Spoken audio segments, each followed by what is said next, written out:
Assalamu alaikum badam lungal konton ko bona Star FM radio to 96.6 men fele kombo sila dive New Jersey Wang Highway kibarol talbe men moyla kamben kafo membe sukuta wolle haji bane ko siso ho mute famati albo kibaro sudala alba kibaro sudala fanan ko GRTS kullo to nemo fel sindula le je badare sato to men fele tumanna banko kan albo kibaro sot la fanan kode eni ya ko bayle me yankuwa kolye men fonu National Environment Agency malbo kibaro sot la alba moy la fanan interior minister may Ahmad Fati ako Gambia dulata kiring me alonko asi sula ko la kafo ayo sulo le soto mbayo kaning pour nyin kamala ko men batine be so na Kairola ako dulata talla nyin banko kan men si o keno Gambia man sakunda ay bankile pour ka jibe ebe tonya aninka mol Burundi nyokan ko aninka mol jiso nyabu o kompino me balola yo kacha udang wulindi le fang amrobalu ko amrobal wolle ki jorantiolu wolle boytanum bitiko do kan ba pharmacie do kan esew foya wacimano baramaje anabi kibarol to fanal ba moyla brikama police wali mo say e be wolle kitindila ko e molu niyo torande mbaye manyal kamera lonko asi molu batandi no gade magistrate kurubali nyati la brikama magistrate court wolo kun tambila anin kiba to malu albo moyla bi nyin talan sabal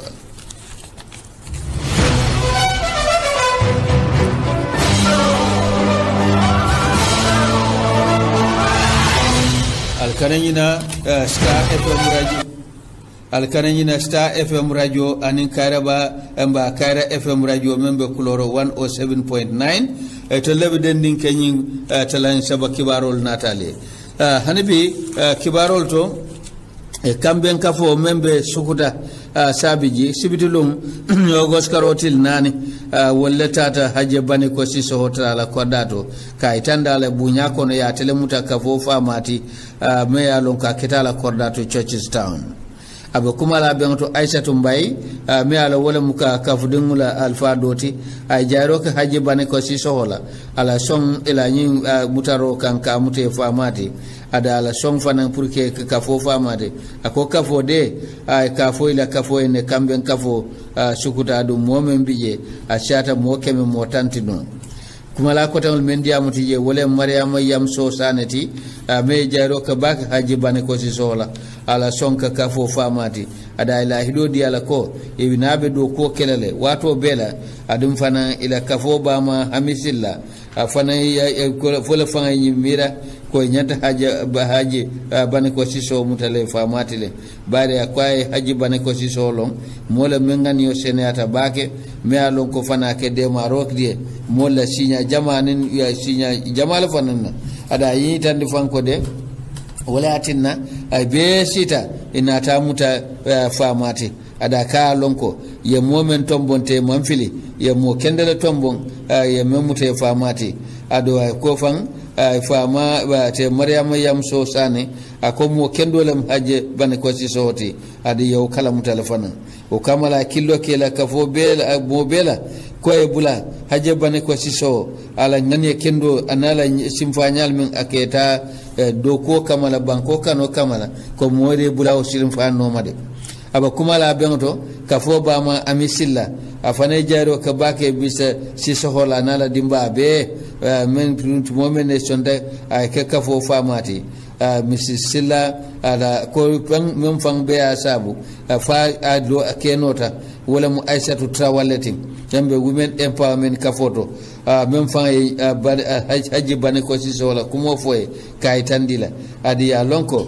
ko way nyi tandila ko haji bane ko si so banku din kendole mu adu mo betola fanam mati kumala ko dangal wol kono papa toure bi jele me jaaro ka kamben ka fola sukuta ila haji bane ko si so mutay ka fo famati ada ila mani andi ko de ye mole tombo men nyanta men jaretala adu me alon ko mo kende balamu ada ko dimbe tol be kanyeta nyin ko kono le anabi Papa Touré ako kamben kafo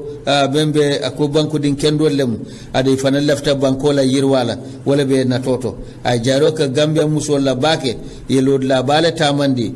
pour que Gambia la coalition o min tata 2016 pour ka je ko que president Adama Barrow kanyindi kanye bala nyin carte fay tambila ay tande ko de Haji Bane ko siso mola me alonko nganiyobe senare mbake adunga wala bunda be limbele fane Mr. Yankuba Sinera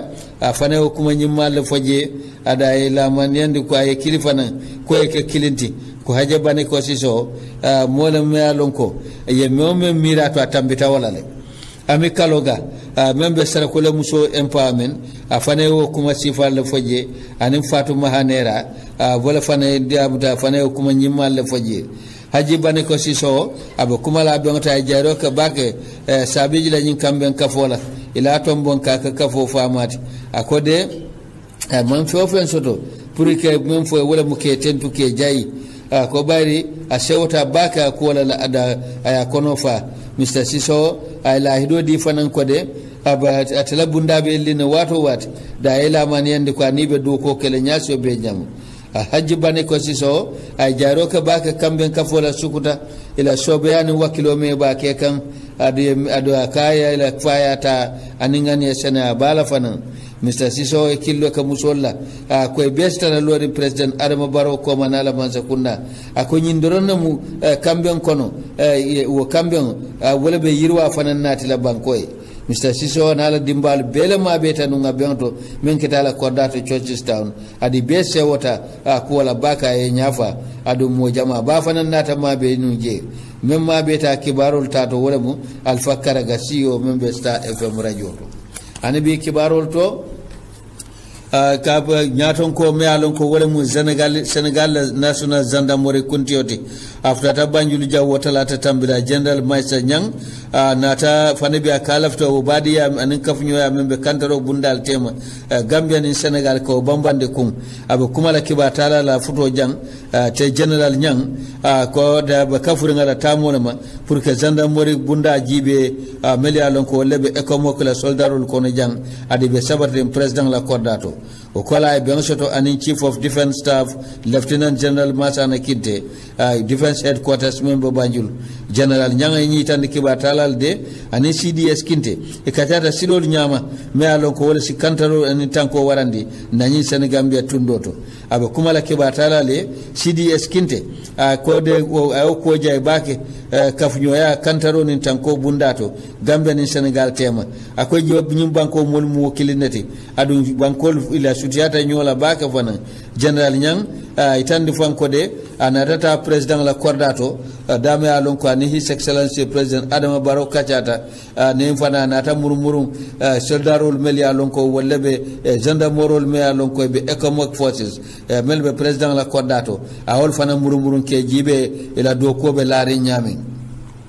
anabi itandi fanan ko de ben fanan be ni anim president ye kacha men soto itandi ko CDS Kinte fanan ma be tanu nga bento me alon ko ya ke president la kordato men fele fajara anabi kibarol to China ya itandi ni Gambia be nyode mala yirwa lokol to senola karola lor fenglu tourism bunda anim fanna jama China la foreign minister Wang Yi aya fo Gambia la minister e memata nimbantala banko tema Ousainou Dabo birani e ben soto no China la capital to Beijing itande fanko ilafta ko badiya kono fanandi bake Gambia ni China tema lorola karola senola karola tourism bunda anim fanna kotam China la foreign minister ni tandi talata lumude ako barama be tandi China be Gambia fasa la silol men nyama bar China ni France la compinolu wol chai wol be nyo fasa ka wol be nyo fadi akane jumala nyanta bankola Atlantic poro do kula membe banjunu bare ni compini fula bebije mel lafta kay je Gambia la poro do ku ka dada nyama me alonko asike nyabo fenti fo isani Senegal la poro suma membe Dakaru wang itandi fanko de badiya men dunta Gambia ni Senegal te Gambia ni China te mo sayin ako way sa ke kunta bake da be sila kendo le kan akabe sila jamala fana wulula membe kala kafu nyoani badiyati ala foreign ministry ya itani Gambia de be lori mina ka wala one China policy wala China kilin be kiring ada itandi ko Taiwan mu China talati ada be yillarin fanan ko badi ya min be nyi bank fulol temu fanna jamala be yirwala le minister Loya Usenu Daba ya fo brabe diamu le China la foreign minister yi Taiwan itandi fanko de ning yimma sakunda kuto ye fudate mal num buruke silo falling buru Gambia si jibe kunke bari yimma sakunda kuto itandi la ko ntol malta China ba nu walla mu kilinti adum be China ba ngamuta ko China mu kilinati dun Taiwan be kafurin China la ba sinyo Gambian deploy alpha baya fo roitel kibata la je Burkina Faso ni Swaziland doron nan bankol tibi meli alon ko wolni Taiwan be ko kilin kibarul to fana itande ko GRTS aya wanyari sim fengol me alon ko nema fengol me ake sing upper river region kullo kono me alon ko ex president ya jamele be obaro ke kande nyin dinkira ya tara ke nema fengol sindame ka fo jele badar membe tumanna banko kan anin base sato tema kilometer dantan nan adi lata ko si nya jama nyin benen abol kono mele alon ko ya jame ya tumi ko aka nafulo nyinin kullo kono sidol men nyama nyim mo dolati aka nyin nema fengol sinje bire ya bute carte fawla December karo kono wotumo le nyin wol don nyin kudol fanambe wanyar kan aman sene ya folo ya jamme ka munel sinje nema fengolto ani woloroto aka mel sinje ka bari sate molko e ko lata ko aka beromen sinje bere kuma balle me alonko akodo sisia bake bari ya jow berol fanglu ke ngel ada kuloro sifa jamala ba ko berol kono geology department na bunda men mata nema fenglu la banko kan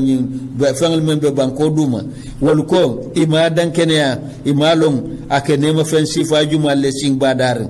wadin krato ay ni tan di GRTS la de wodin krato ay koytol masoto safer bukolto man sa kundala record ka fuko dulale be Gambia dame ya lon ko ke nema fenglu sinje geology department koy masoto la bukoto alkalo membe badar Muhammadu Fune Mane ako nyindin krame ya jame ke nema fengol sinje alota birintumo menna do kulal girewta koy la joma mbeteya itande fanko da tata fo sanjinani ya jamme be nema fengol sinkam badari sate molu dati je alkalo dati je almamo dati je ay ñi tande fanko de soldarol ni kele joranglu wolle je kurya ben mom ka hani ka futa je ma fangala wotumo brabe o ne ma fangal sinna ke tumanna badare ya itande fanko de sate modo me ka fay tamba jinkan akate ne be serelion ne ay ne ma fangalu ben ka bo banko kona ay ke dol sutele akate le fanga ya kata pro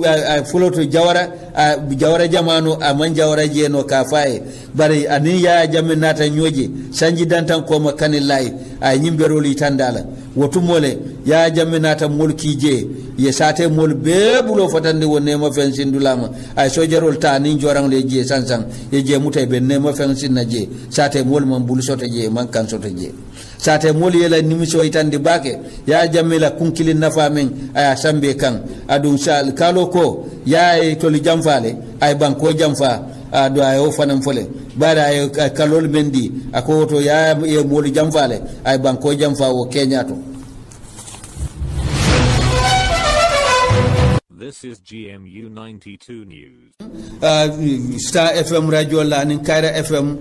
radio 107.9. Hanibi kibarol to observer ya safe National Environment Agency ya kumo baile court amanlo me yankuwa kolle kuma kangal men ayafo ko niaje wosibiti tambila senandi do ko men kete mala officio kala mutande ada mu sabota sidati purate purka to kuya late kan ala nyaton kaya kan NEA National Environment Agency ika ko mallo kene kumo man baraka adun filindir kuma la mati adun nafiki ala ba kumo kono campagne me alon ko ya dada pour que to ko ako filindi aninka jama filindi ko la ameli alon ko wallemu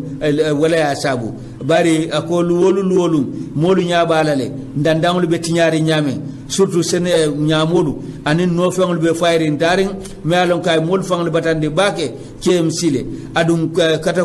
ku manke men sobeyata pour ka je ko kawo ko bondije me alon ko KMC la office meyo ala office man ko ku kawto pour ka wono fintindi KMC area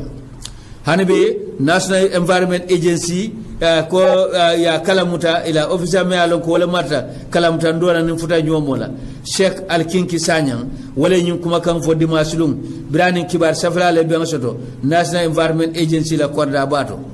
ako asafoko ko doku no balia le mu anin timma balia doku kenyato anin kunkili nafa wala selfishness ako wala kafta nyoma wala tina nin political noring me alon ka ba dada kan ka itandi me alon ko wa itandi le keko amala doku no ate lord me yankuba koli me alon ko eduno men diala apurka jako naye na fulo men kafu nyoma KMC anyanta murundi la mo kementa tili wotili kar wakari sa wasang namo jolal bulu aka nyanta murundi la mol kanne bara manso la moy la mol la bata kolla carte failal membe KMC me alonko walla ka officer alkinki yafo itande fanko de atanyi meyo yankuba koli aba hakilo bulan leko National Cleansing Day wala senande do ko me yake ya londi le num ya kota num ka ke kulorindi pour nyin kamala kate mako ya nala council be ila kata kol me ya lonko e mankitala anima keno pour que no fe on kafu nyoma adu me ya lonko nyanta kala moliyenne mol me ye kijenu akonyin do ko fan ye kamsoto membota president la officer to ko yake ada ko be kalfalle tombon men bota fanna jamala pour que nyin do koke eni yebe o konole ani KMC fananda bi jele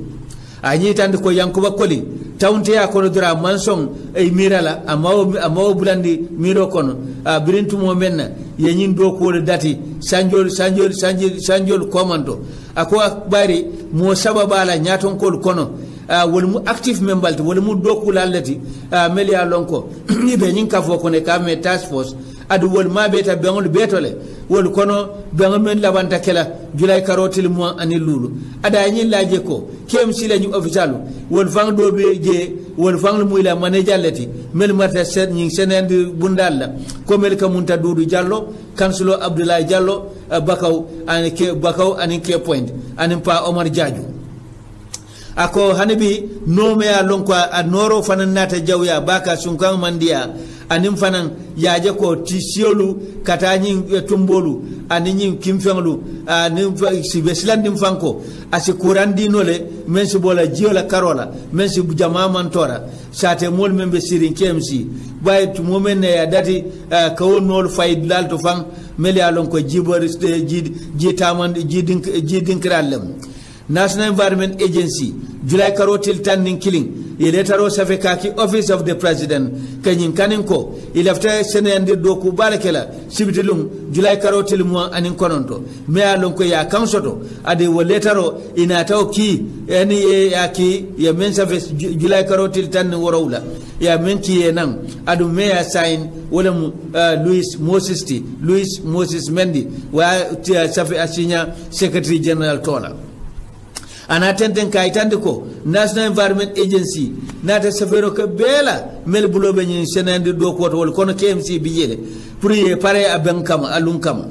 ako kilindo fanga yo letaro ki CEO e membe KMC men wo fana yo dankene yale adala secretary me ka fa Mariama wo yo sede ya July karotil tan nim fula ako letter fulan jang yati ala modo e men fana be o kafo kono e task force kono e ka fa pa Omar Diadio men fana o dankene ya ado me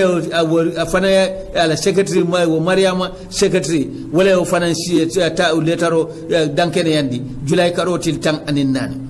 ako yankuba koli eni tokuya ke tumi ka foko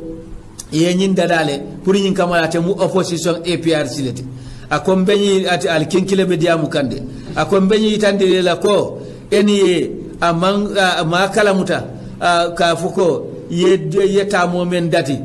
me alon ko te murla nan koteke ka ko opposition party o kono bari eni amanka political party amanka party silati etol mu doku lalati même professional lem mel ya lon koy bela do ko la kunna adum fane maralo fanan ibe wala kunna ni yirwa ko me nata nema fengalam anin dandan la ko etol be lori wala kunna banko kan alkinki sanya ya itandi ako hanbi mbe ate me yokolimba afamu ndila koteke ka hakilo warandi koteke ka hakilo yirwandi koteke ka faay ko mentata fo camion lu tansaba wala trokolti wolu eni yele essential ke be kono birintu mo menda ni national cleansing debe kering adu KMC hanbi wala be do ko la KMC kotale ako nyawanya nin KMC mayla adu KMC ito le nyanta dulal senende til wotili adu wo muyla muradu do ko lati adu neatra sulata fanan adu datre kela do ko ka wolu ka dulal senende denata jare la kotake pour que senende do ko koten lawo kan ko mbala man yandi la ko mbala man yanda ko aka sala silanda bondi aka momote do ku ke kan pour ka te boyndi afangala ba fam boyndi kan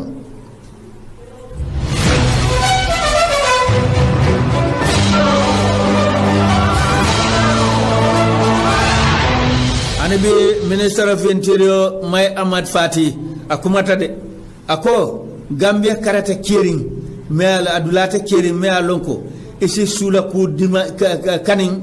pour wala be kala dalilati pour que Cairo soto ako bari ini momote nyola kala te keri moni momotema nyim banko kam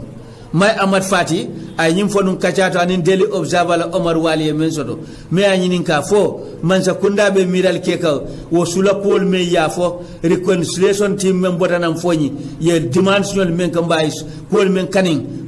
foy ba mira kanne bang me alonko e futata president manu ye dalilol landi mba kuma kan lu landi sulata melaike ko mel ka muntako ye mol sayndi la do kola mel ya lonko wolle be nu mansa kunda anim fanan ye mel muta ye charge ko yo charge smel be ko bondi bala mba ye la kitio be burke kama wo kola ate Mai Ahmad Fati anyi tande ko kol fatatale bari mansa kunda ay marata kula la melia lon koy manka ko kilindi o kamala mansa kunda te Gambia mansa kunda man diman soto mba te kuma ngote fen kanin nola bo mansa kunda bulu meya lon ko adun Gambia gabiring meya lon ko no part of the Gambia or community pour ako mo dulate Gambia kono mba sa jamate nyim banko kan me ale stara lolin ko tebe sula ko le demand la mba be kanindiro le kala man sa kunda kama pour yawti mandi minister Mai Fati ya itandi ko ako ma mira mantara mira ke kan wo kusula ko la me alon ko wala demanste bara nyi laje ko president Baro nyi itandi ko fonyi be kafrin Gambia lama adun Gambia dulata kiring me alon ko si sula ku landi man sakunda kan ka fa ali nyali ma ali nyin kenye mba ya diman ko wasike dalilo wala be kala sartoti folo pour que Cairo sotondi ay nyim bambandi ko ni momo ni mota kala kelo kono nyim banko kan ay nyitandi ko Gambia mo banku baki banku kilinati mente faranola membe kambending adu membe dalila kilinkan ako woto kamala ko me alon ko ye nati ako ye fo ako wolu ya ila miro lan wote doron pour men satina isi ke so kan isi warandi no nyamin aya fo Ahmad Fati ako hanabi ako fo nyin kolu ako anin pour nyin kamala ko ka londi anin ka bambandi lamaniya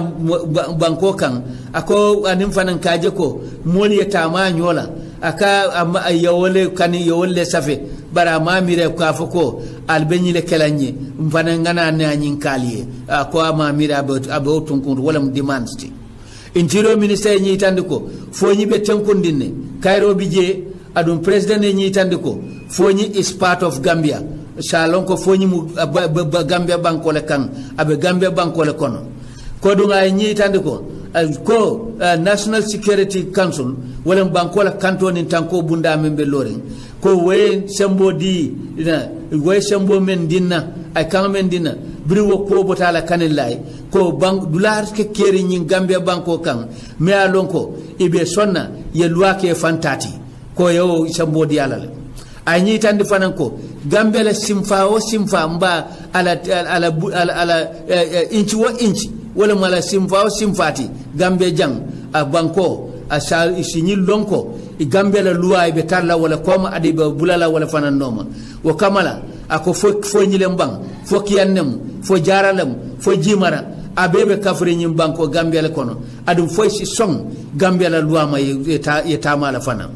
ako may Amad Fati ako sewota kenyi tande ko fo nyiten kuntale adum bari benyi tande ko ministre tariata kenyi laje ko ako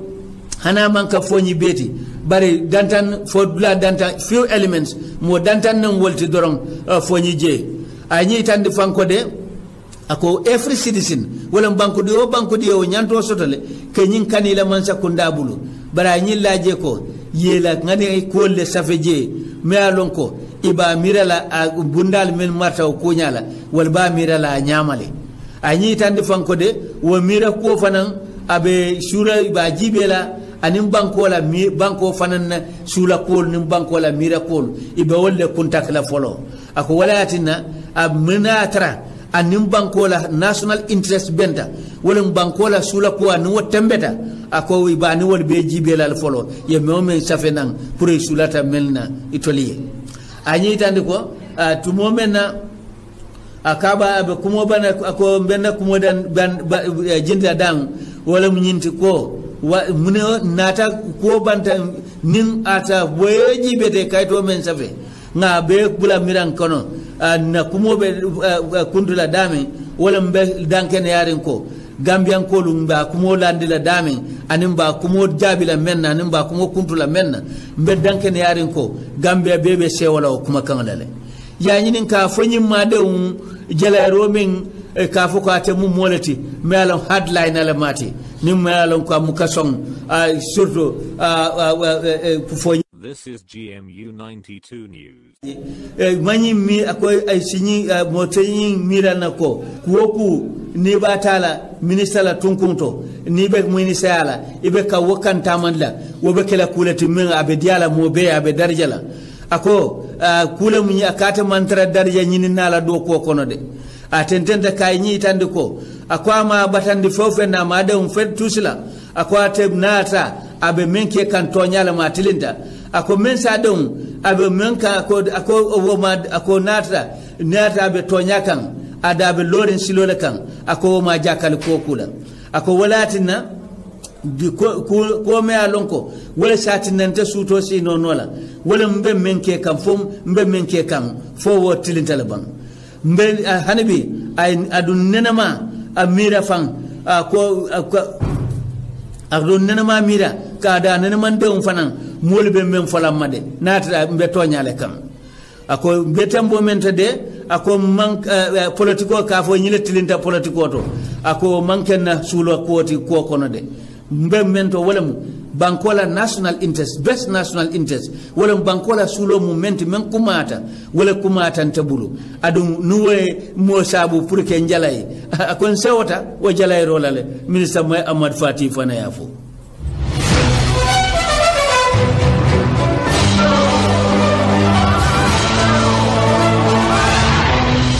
Anibi albela moy kan radio fulola memu Kaira FM ti membe kuloro 107.9 and Star FM radio talan saba kibarol to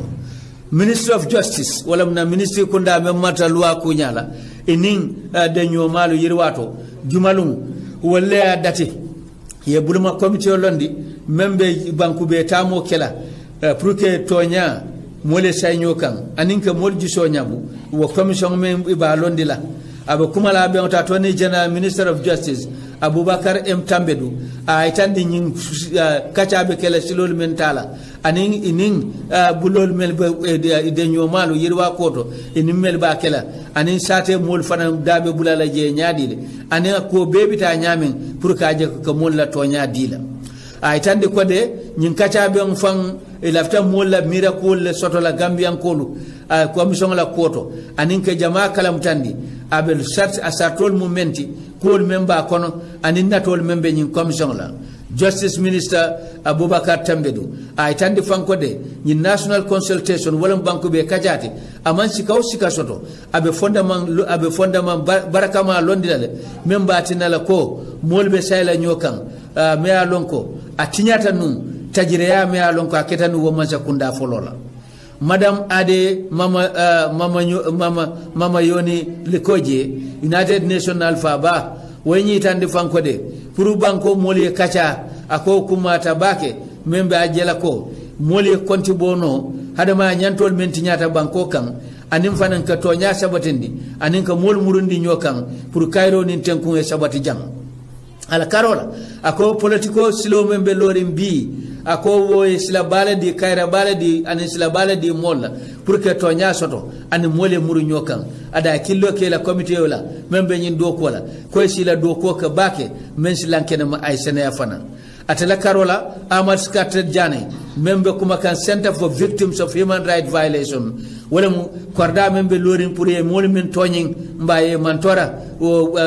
banko kannu wala comité membe lorin ay wayni yamar ko ni mansa kunda kuto ay fondamental bambanding landi pour ñin commission atentenda kay tandi ko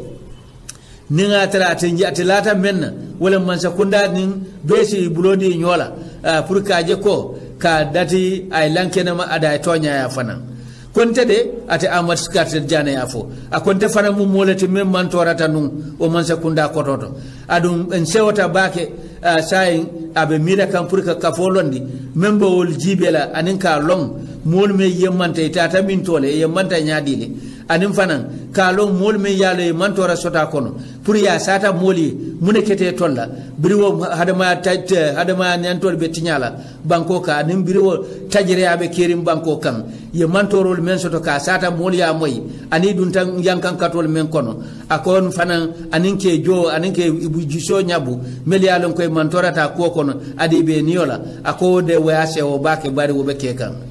Ahmad Skater Jane tentenda ako mbeya lonko nyin kafo iba sembentu yala pour que yamfa abara lata ko men kuma ta beti wala mu duniya la loi men be laren pour que yamfa ako mangta man mol bulanda kon yam fote moli melia lonko wolle serious crimes ke wala mulia lonko ye tinya ye kujaw balake ko mel ka munta ye mol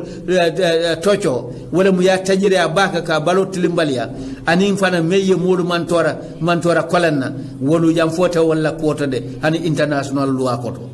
alaji ko itande ko nyin kafo na lota ibe ya marokela melia lonko wolle tajire jawke wol kono former president ya jamme be wol kono le me alon ko nyanta konti bolale anim fanan rinyin kamala ko janni molbe sayla nyokan anim fanan kodol me alon ko wolle be d'avance le kunna kaje ko wol fanay kafu nyoma yeni jiso nyabo o kamala mbe to nyanyi nin kala nyin ko kono de Ahmad Yafo ako ya itandi fanko Dauda Fadera Secretary General and Head of the Civil Service afana kumata je Desire Bijirimana afana mu molati member Institute of Human Rights and Development Africa wo fana mabeta je so manda juno la arjumalum wo mu kibar dolati men observer. Assalamu alaikum badum lungal konton kabona Star FM radio to 96.6 men fele kombo sila